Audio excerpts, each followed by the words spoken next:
I don't want to watch your stupid video, just tell me what are the best tier 4 upgrades for the Sinister 6. Okay.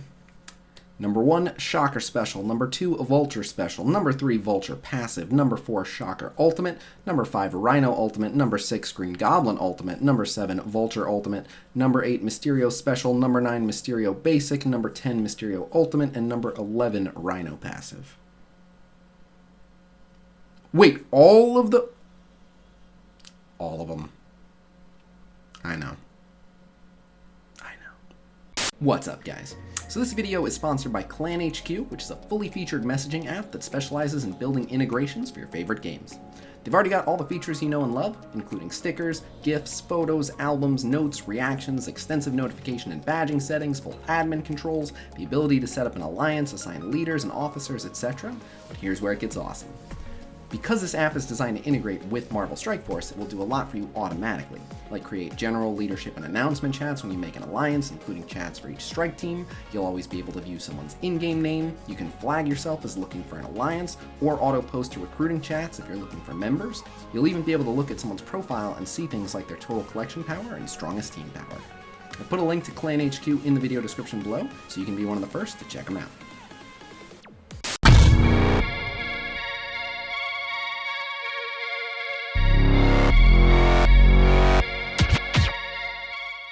What's up, guys? We are back with another episode of Orange Essentials. Today we're going to be breaking down the best tier 4 orange upgrades for the Sinister 6.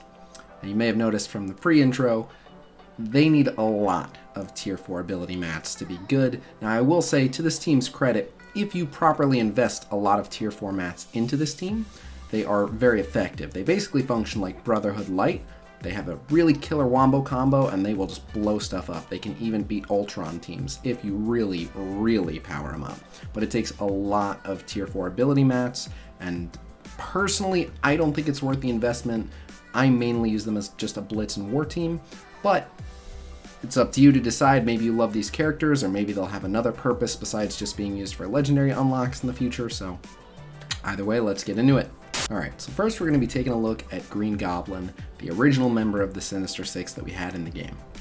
So, putting tier 4s on his basic adds 40% more damage when he hits just a primary target, and he does have a 25% chance to do an AoE, and this adds 40% damage to his AoE.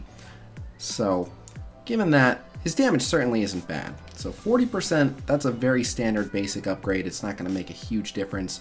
The extra 40% on the splash damage portion is really nice, but it's only a 1 in 4 chance, and because his combat pattern is open with special, then use ultimate, it's rare that you do more than 1 or 2 basic attacks with him in any given engage, so most fights I don't even see that splash damage, so because it's mainly just a 40% damage upgrade on the basic and that's it, for me that's a 2-star. Alright, now we're going to take a look at Green Goblin's special. So when you put tier 4s in this, it adds 70% damage to the random stealth target that he hits. And of course it will also do the 70% extra damage if there's no one in stealth to the primary target.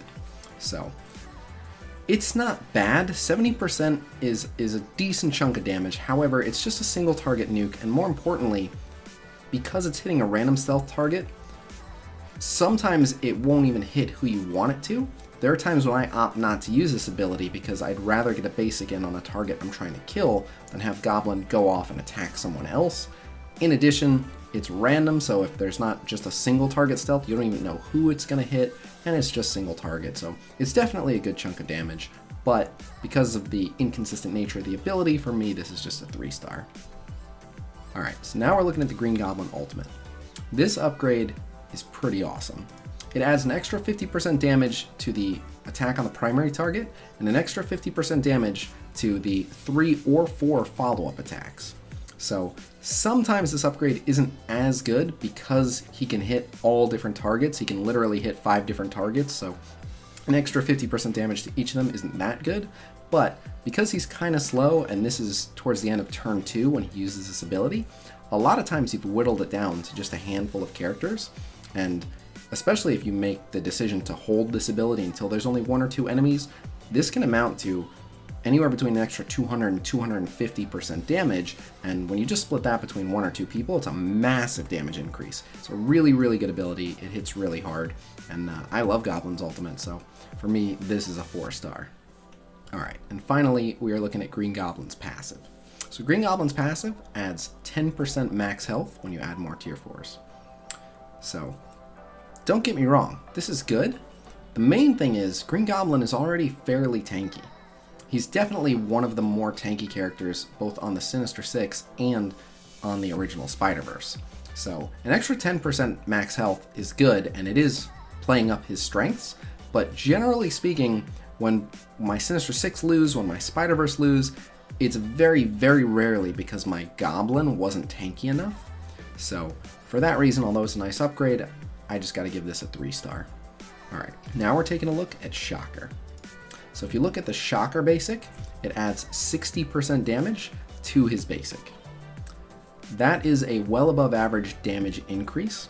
It's still just a single target ability, and it's still only peaking at 280%. However, it is piercing damage, which is really, really good. And Shocker usually has offense up, so it's worth even more than it seems. So while a single Shocker basic shouldn't really decide too many matches, it is a good chunk of damage. So for me, this is a 3-star. Alright, now we're looking at the Shocker special. So the Shocker special, when you put tier 4s in it, instead of offense upping himself for either 1 or 2 turns, being a coin flip, it becomes guaranteed 2 turns of offense up for himself. And then instead of applying offense up to 2 random Sinister 6 allies, it's offense up to all Sinister 6 allies. So this is just absolutely essential. I mean, the whole team is just a front-loaded first 2-turn wombo combo. And the way he gains speed bar to immediately go again allows him to get in and get offense up for Vulture's ultimate. It allows him to get offense up for your choice of Rhino's ultimate or Rhino's special. It allows him to get offense up for Mysterio's ultimate or special, your choice. So there are a lot of big abilities that really, really need that offense up. And this is one of the key core abilities for this team to really pop off, and they want to do as much damage as they can right up front. So this is hands down a 4-star. Alright, now we're looking at Shocker's ultimate.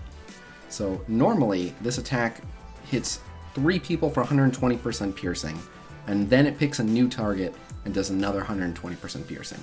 When you put in tier 4s, it repeats a 3rd time and hits more targets for 120% piercing. And it can continuously clip the same character.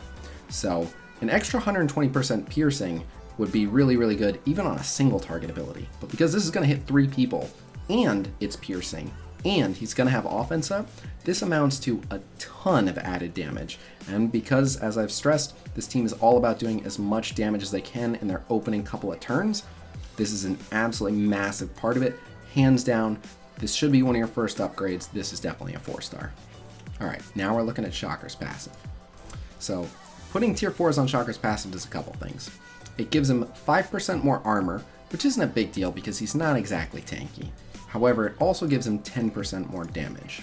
So, don't get me wrong, that's really, really good, and Shocker's whole thing is he's there to do damage. He provides offense ups, he offense ups himself, so it is a nice damage gain.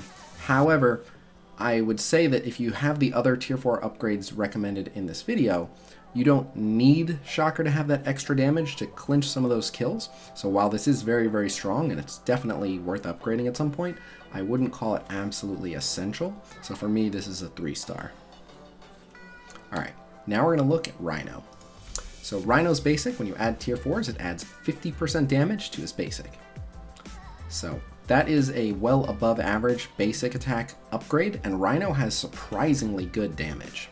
So I like this upgrade quite a bit, but at the end of the day, he's a fairly slow character. He doesn't do that much basic attacking. It's just an extra 50% damage to 1 target, so while this is definitely one of the better upgrades for basics in the game, it's certainly not game changing, so for me this is just a 3-star. Alright, now we're looking at the Rhino special. So when you put tier 4s in the Rhino special, it adds an additional 60% damage to both the primary and all the adjacent targets, and it's unblockable, and most of the time you're going to use this when he has offense up. A lot of times you're going to use the ult as well, but sometimes you're going to need Rhino taunting. So It's a very good damage upgrade for sure, and as I mentioned, Rhino has good base damage, so I like this upgrade. However, at the end of the day, it's 60%. It's not absolutely earth-shattering. It is very strong though, so this is a definite 3-star. Alright, now we're looking at Rhino's ultimate. So when you put tier 4s in Rhino's ultimate, it adds 60% damage to the primary and the adjacent target damage. However, it also adds the ability to gain an extra 5% damage per city hero enemy. So in a normal blitz or war matchup, presumably you're taking these guys against something like the defenders, that's the ability to gain another 25% damage, so you can be looking at 85% more damage from this ability. Even more importantly, if you use this character in certain raid nodes or in campaign where there's even more city hero enemies, it can gain even more damage. And a lot of times you're using this ability when he has offense up. And so because this is really your choice turn 1 ability, and off the bat against your standard city hero 5 enemy matchup, you're looking at 85% to 3 more targets. I really like this. When you factor in the offense up, for me, this is a 4-star. Alright, now we're going to look at the Rhino passive. So the Rhino passive, when you put tier 4s in it, it adds a couple things. Firstly, instead of being 15% max health gain per Sinister 6 ally, it goes up to 25%. So on a full Sinister 6 team, this is going to net an extra 40% max health, which is really, really useful. Rhino is already, on a full Sinister 6 team, the character with the highest health in the game. When you add in another 40% max health, it gets absolutely outrageous, really, really good, makes it very hard to kill Rhino, so that's definitely a good thing. In addition, the other reason that you would use Rhino, even off a Sinister 6 team, is because he counters characters like Magneto, Mordo, characters that blind. And so the other changes, instead of gaining 75% speed bar when he's blinded and shrugging it off, he gains 100% speed bar. So it allows him to immediately remove the blind and retaliate. And because he's a fairly slow character, that extra 25% turn meter is pretty valuable to him. So I really like this upgrade, both for using him to counter characters like Magneto and Mordo, and also for all the extra health he can gain on his team. So for me, hands down, this is a 4-star. Now we're going to look at Mystero. So while I don't think Mystero is that good of a character, I will say his tier 4s are pretty much all really good. So first we're going to look at his basic. His basic adds 50% more damage, but it goes from clearing 2 positive effects to clearing 3 positive effects. What can I say? That's just really useful. I mean, as far as I'm concerned, his main function on that team, once he's used his special and his ultimate, is just to be a buff clearer, and getting 3 buffs cleared on every basic is very, very effective, and based on his passive, he gets a lot of focus, so he doesn't have too much trouble removing just about any buff. So removing 3 buffs with a single basic, very, very good. It is an above average amount of damage gain on the basic too, so for me, this is a 4-star. Now we're taking a look at Mysterio's special. So when you put tier 4s in Mysterio's special, instead of a 70% chance to gain an assist from a random ally and a 70% chance to ability block city heroes, it goes to 100% chance to gain an assist from a random ally and 100% chance to ability block if they're a city hero. Both these things are just absolutely essential.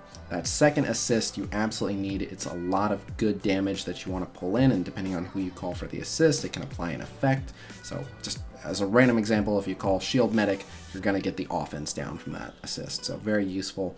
And then always landing that ability block is really, really big. You can use this on turn 1 against like Luke Cage and make sure he doesn't even defense up the defenders. There's a lot of really good uses for this, and it's really, really unfortunate when it fails. You want to make sure that you don't have that opportunity for 30% of the time for it to fail against city heroes. So for me, hands down, this is a 4-star. Now we're taking a look at Mysterio's ultimate. So Mysterio's ultimate adds 60% more damage when you put in tier 4s, and instead of heal blocking the primary and 2 randoms, it heal blocks all enemies. So this is good for a few reasons. Firstly, again, this is a turn 1 ult, and their whole thing is doing a lot of damage in their opening couple of rotations, and if you've upgraded the Shocker special, which should be one of your first upgrades, you should have offense up on Mystero every time you go to use this pretty much. So not only is it an extra 60% damage that hits everyone, but it's also offensed up. So it's a lot of extra damage on turn 1 for this ult, and it heal blocks everyone. Another good use for Mystero is specifically countering Fury Shield teams with the original Spider-Verse, and applying heal block to the full Fury Shield squad, especially if they still have summons on the field, very, very important as well. So overall, this upgrade is just really, really core to their kit, and it's a good damage upgrade on an AoE, and it's usually offense up, so for me, this is another 4-star. Alright, and now we're taking a look at the Mystero passive. So a few things change when you put tier 4s in here. Firstly, instead of gaining 15% focus for self per Spider-Verse ally, it goes up to 20%, so that can ultimately amount to an extra 20% focus, and that's good. Now, he normally has pretty good focus anyway. Focus is really not his issue here, especially on a Sinister 6 team or a Spider-Verse team. However, it certainly doesn't hurt to have 20% more focus, but again, he's already pretty good on that. In addition, it gives Spider-Verse allies an extra 5% focus each, and that's really good. I mean, the whole Spider-Verse team is focused on debuffs. You've got, Venom and Carnage with all the bleeds and the heal block and the ability block, Miles with the disrupt and the turn meter rewind, Spider-Man with defense down. I mean, they're just super debuff heavy, so the extra focus helps, but again, it's only 5% extra focus for each of them from what he normally grants, so it's not a huge difference. The other improvement here is instead of a 50% chance to summon 2 mirror images when he dies, it will for sure summon 2 mirror images when he dies. And those mirror images, instead of having level 6 basics, will have level 7 basics, so the mirror images will do a little bit more damage and will pull 3 buffs off the enemies instead of 2 with their basics. So all of those things are good, but in my opinion, none of them are necessary. So even though it's a pretty healthy upgrade, I don't think he needs the extra 20% focus for pretty much anything. The extra 5% focus, while good for the Spider-Verse, isn't a huge deal.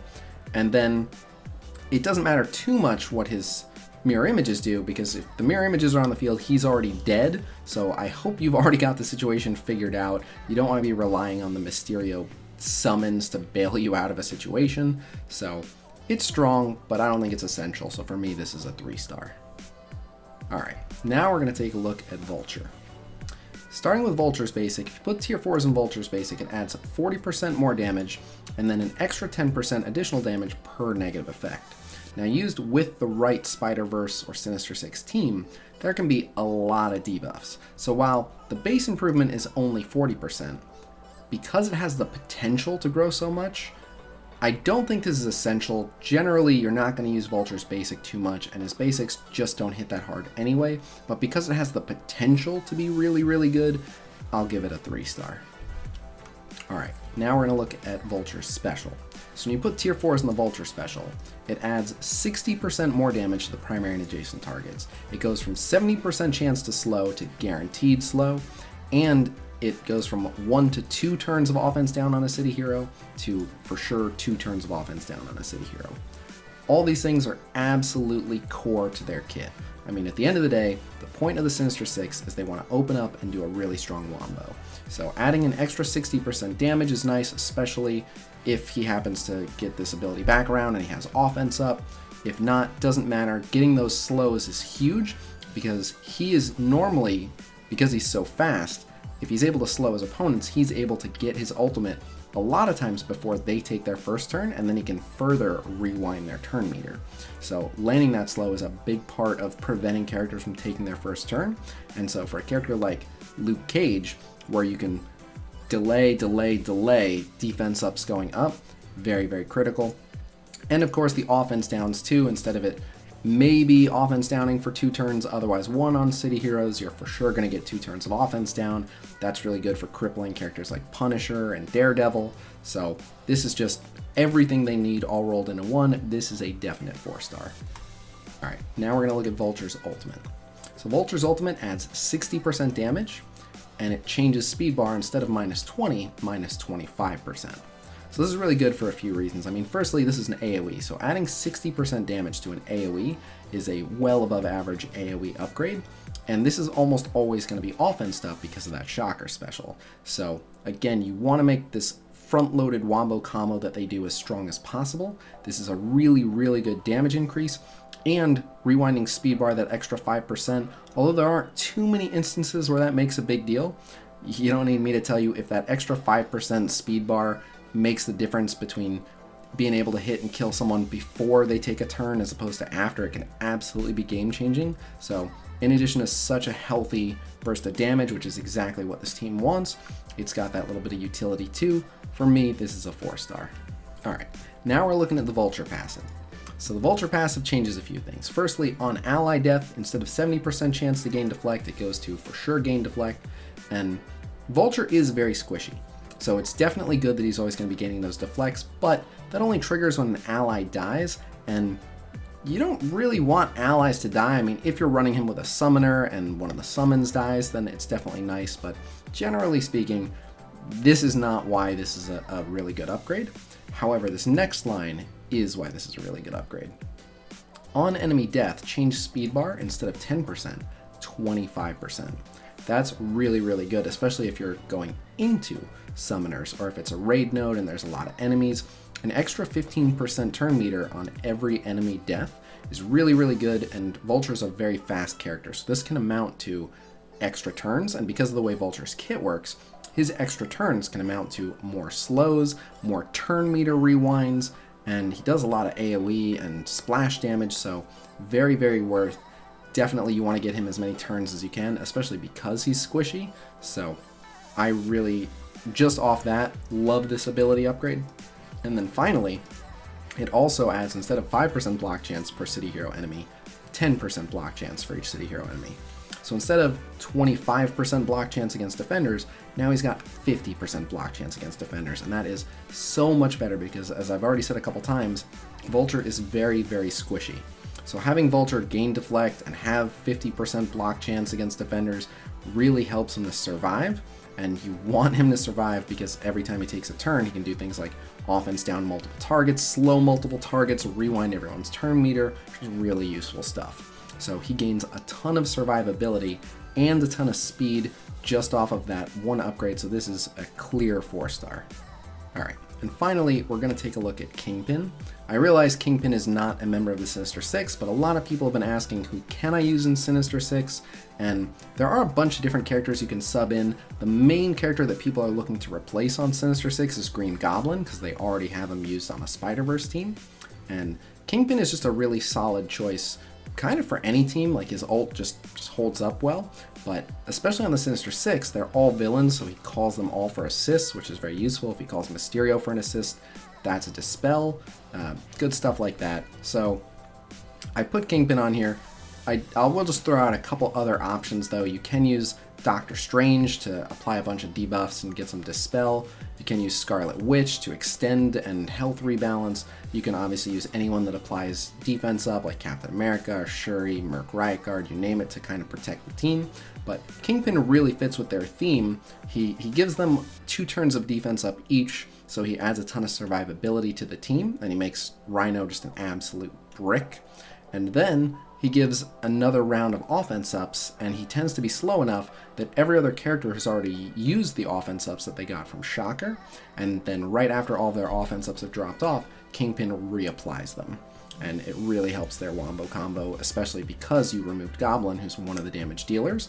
So it gives them that survivability going through the next turn with the extra offense to seal the deal. So I did just want to touch on KINGPIN's upgrades here, and that's what we're going to do, starting with KINGPIN's basic. So if you put tier 4s in KINGPIN's basic, it actually adds 60% more damage.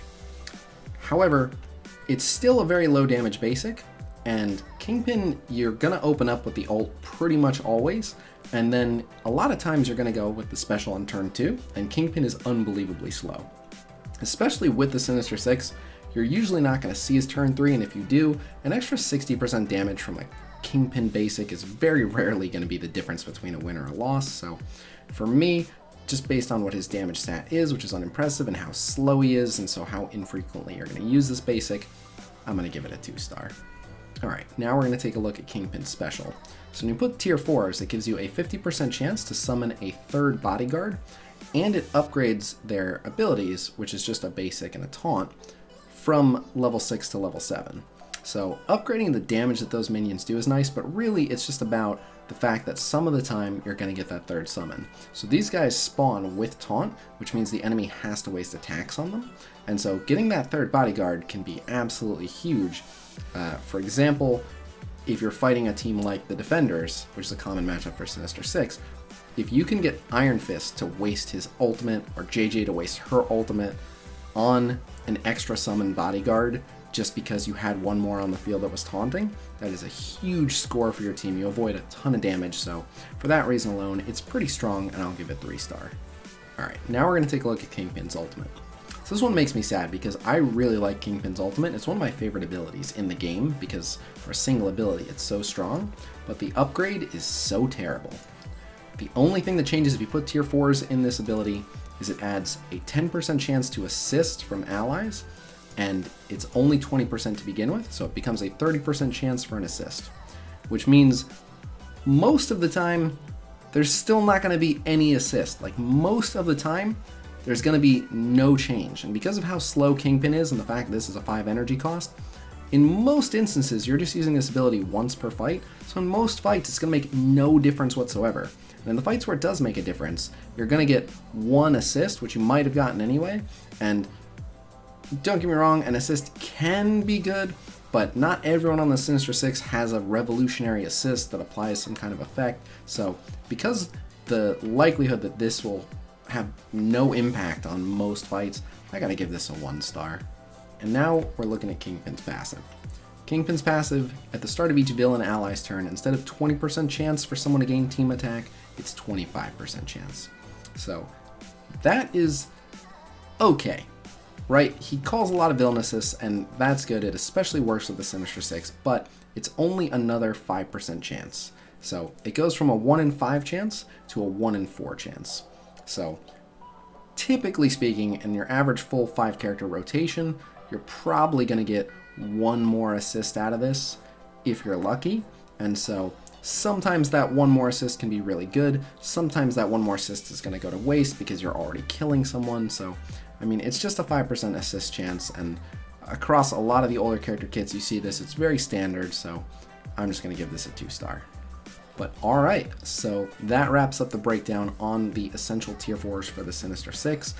I think FoxNext kind of messed up on this team by making them a really good new player team that's easy to farm, yet so reliant on so many tier 4s. But make no mistake, I rag on the Sinister 6 a lot. I don't think they're that good of a team, but if you really love these characters and you do invest the tier 4s in them, they will blow stuff up for sure. So I don't know why FoxNext thinks we have so many more tier 4s than we actually do, and we can afford to put all these on this team. But if you do, the team will be very effective, and they will pretty much blow up anything that you take them against in very short order. So it's up to you what you want to do with them, but I did want to, of course, weigh in and put the information out there. So thank you guys for checking it out. Shout out to ClanHQ for sponsoring the video. Shout out to Veteran for doing an excellent job editing the Orange Essentials videos. Let him know what you guys thought of this episode in the comments below. Otherwise, if you're watching this within a couple days of it uploading, I'm probably still at PAX West, so if you are at PAX West or if you're in the Seattle area, feel free to PM me on Discord and maybe we can meet up, hang out. Otherwise, I have some more videos coming out for you guys real soon, but that's all for now. So until then, peace!